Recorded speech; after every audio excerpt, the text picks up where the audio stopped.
Embora estivesse radiantemente bom, um céu azul, polvilhado de dourado, e grandes manchas de luz, como vinho branco derramado sobre os Jardins Publics, a senhorita Brill estava contente por ter se decidido a usar sua pele. O ar estava imóvel, mas quando se abria a boca, havia apenas um vago calafrio, como o calafrio de um copo de água gelada antes de se beber. E volta e meia aparecia uma folha vagueante, vinda de Nenhures, do céu. A senhorita Brill ergueu a mão e tocou sua pele. Que coisinha adorável! Era bom voltar a senti-la. Ela havia retirado da caixa naquela tarde, sacudido o pó das traças, dera-lhe uma boa escovada e lustrara os minúsculos olhinhos, devolvendo-lhes a vida. O que está acontecendo comigo? Indagavam aqueles olhos tristes. Oh, como era delicioso vê-los brilhar de novo sobre o edredom vermelho. Mas o nariz, feito de alguma substância negra, não estava nada firme. Devia ter levado uma pancada, não se sabe como? Não tinha importância. Bastaria um pouquinho de lacre preto no momento oportuno, quando fosse absolutamente necessário. Malandrinha. Era como se sentia em relação àquilo. Malandrinha mordendo a cauda junto à sua orelha esquerda. Teria sido capaz de pegá-la, pousá-la no colo e acariciá-la. Sentiu um adormecimento nas mãos e nos braços, mas imaginou que aquilo se devia à caminhada. E quando respirava, algo de leve triste, não exatamente triste, algo suave, parecia agitar-se em seu seio. Muita gente havia saído esta tarde, muito mais do que no último domingo. E a banda tocava mais alto e mais alegre. Era porque a temporada se iniciava. Embora a banda tocasse o ano inteiro aos domingos, nunca era o mesmo fora da temporada. Era como alguém que tocasse apenas para a família ouvir. Não tinha importância como tocavam se não houvesse ninguém de fora. E o maestro não estava de casaca nova? Ela tinha certeza de que era nova. Ele arrastava os pés e agitava os braços como um galo, a ponto de cocoricar. E os membros da banda, sentados no coreto verde, inflavam as bochechas e olhavam fixamente para as partes. Então, ouviu-se um trecho aflautado, tão bonito, um pequeno encadeamento de gotas reluzentes. Ela tinha certeza de que seria repetido. E foi. Ela ergueu a cabeça e sorriu. Somente 2 pessoas compartilhavam o seu banco especial. Um senhor idoso, de bela aparência, de casaco de veludo, com as mãos pousadas sobre o cabo de uma sólida bengala toda esculpida. E uma senhora grandalhona, sentada muito ereta, com um novelo sobre o avental bordado. Eles não falavam. Era decepcionante, pois a senhorita Brill sempre buscava uma conversa. Ela havia se tornado especialista, pensava, em ouvir como se não estivesse ouvindo, em ficar na vida dos outros apenas por um minuto, enquanto conversavam perto dela. Olhou de soslaio para o velho casal. Talvez fossem logo embora. O domingo passado também não tinha sido tão interessante como de costume. Um inglês e sua esposa, ele com um medonho Panamá, ela com sapatos de botões. E o tempo todo ela ficou falando que precisava usar óculos. Sabia que precisava, mas que não adiantava nada, pois com certeza se quebrariam e não parariam no nariz. E ele foi tão paciente, sugeriu de tudo: armação de ouro, daquelas que prendiam atrás das orelhas, pequenas almofadas no cavalete sobre o nariz. Não, nada agradava a mulher. Eles vão ficar sempre escorregando do meu nariz. A senhorita Brill sentiu vontade de sacudi-la. Os velhos estavam sentados no banco, imóveis como estátuas.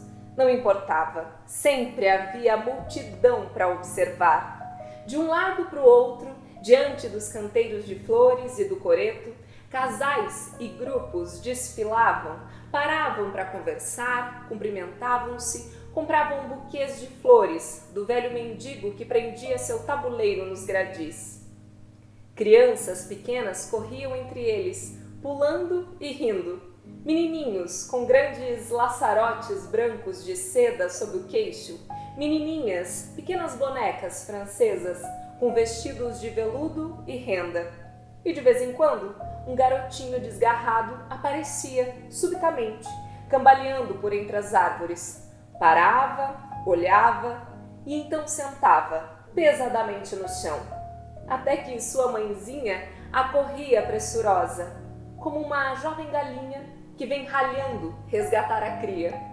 Outras pessoas sentavam nos bancos e nas cadeiras verdes, mas eram quase sempre as mesmas, domingo após domingo. E a senhorita Brill reparava com frequência, havia algo engraçado em quase todas elas. Eram esquisitas, silenciosas, quase todas idosas e, pelo modo como fitavam os outros, pareciam ter acabado de sair de pequenos cômodos escuros ou até mesmo armários. Atrás do coreto, árvores esguias de folhas amarelas caindo. Por entre elas, apenas a linha do mar e mais além o céu azul, com nuvens de veios dourados. Tum, tum, tum, tiritum, tiritum, tum, tum, tiritum, tá. Atacava a banda. Duas jovens de vermelho foram chegando e 2 jovens soldados de azul as encontraram e riram, formaram pares e se afastaram de braços dados. 2 mulheres de aspecto agradável, com curiosos chapéus de palha, passaram graves, puxando 2 belos burricos cinzentos. Uma freira de ar gélido, pálida, passou apressada. Uma mulher bonita apareceu e deixou cair seu buquê de violetas. Um menino correu atrás dela para entregar as flores e ela pegou e jogou-as longe como se estivessem envenenadas. Que coisa! A senhorita Brill não sabia se admirava aquilo ou não. E agora, um chapéu de arminho e um cavalheiro de cinza paravam bem na frente dela. Ele era alto, emperdigado, sério, e ela usava o chapéu de arminho que devia ter comprado quando o cabelo era amarelo. Agora tudo, o cabelo, o rosto, até mesmo os olhos, era da mesma cor do surrado arminho. E sua mão, na luva que foi tirada e que ela passou de leve nos lábios, era uma pata minúscula, amarelada. Ela estava tão contente em vê-lo, encantada. Ela chegou mesmo a pensar que iriam se encontrar naquela tarde.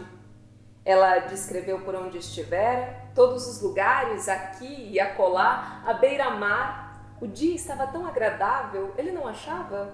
E quem sabe ele, talvez... Mas ele sacudiu a cabeça, acendeu um cigarro, soltou lentamente uma baforada no rosto da mulher e, enquanto ela ainda falava e ria, jogou longe o fósforo e foi embora. O chapéu de arminho ficou só. Ela sorria mais animada do que nunca, mas até mesmo a banda de música parecia saber o que ela estava sentindo e tocou com mais suavidade, tocou com ternura, e a batida do tambor não cessava de repetir: que grosso, que grosso, mais e mais. O que ela faria? O que iria acontecer agora? Enquanto a senhorita Brill remoía seus pensamentos, o chapéu de arminho voltou-se, levantou a mão, como se tivesse visto outra pessoa, muito mais agradável, bem do outro lado, e afastou-se com passos miúdos. E a banda passou para outra música, e agora tocava mais rapidamente, mais alegre do que nunca. O casal idoso, sentado no banco da senhorita Brill, levantou-se e foi embora. Um senhor muito engraçado, de longas suíças, andava ao compasso da música e quase foi atropelado por 4 garotas que corriam abraçadas. Oh, como tudo aquilo era fascinante, como ela se divertia, como gostava de sentar aqui observando tudo. Era como uma peça de teatro, exatamente como uma peça de teatro. Quem iria acreditar que o céu lá atrás não era pintado? Mas foi só quando um cãozinho marrom surgiu trotando e trotando se afastou, como um cãozinho de teatro, um cãozinho que parecia ter sido drogado, é que a senhorita Brill descobriu o que tornava aquilo tudo tão excitante. Todos eles estavam num palco. Eles não eram apenas a plateia, não se limitavam a assistir, eles estavam atuando. Até mesmo ela tinha um papel e comparecia todo domingo. Não havia a menor dúvida de que alguém teria notado se ela se ausentasse. Afinal de contas, fazia parte da encenação. Que estranho não ter pensado antes que as coisas eram assim. E, no entanto, ali estava a explicação para o fato de ela fazer questão de sair de casa exatamente na mesma hora toda semana, para não se atrasar para o espetáculo. Isso explicava também porque ela ficava intimidada, envergonhada de contar a seus alunos de inglês como passava as tardes de domingo. Não era de admirar. A senhorita Brill quase riu em voz alta. Estava no palco? Pensou no senhor idoso e inválido, para quem lia jornais 4 tardes por semana, enquanto ele adormecia no jardim. Ela havia se acostumado, com a cabeça frágil apoiada no travesseiro de algodão, os olhos fundos, a boca aberta e o nariz afilado. Se ele tivesse morrido, ela talvez levasse algumas semanas para notar e nem teria se importado.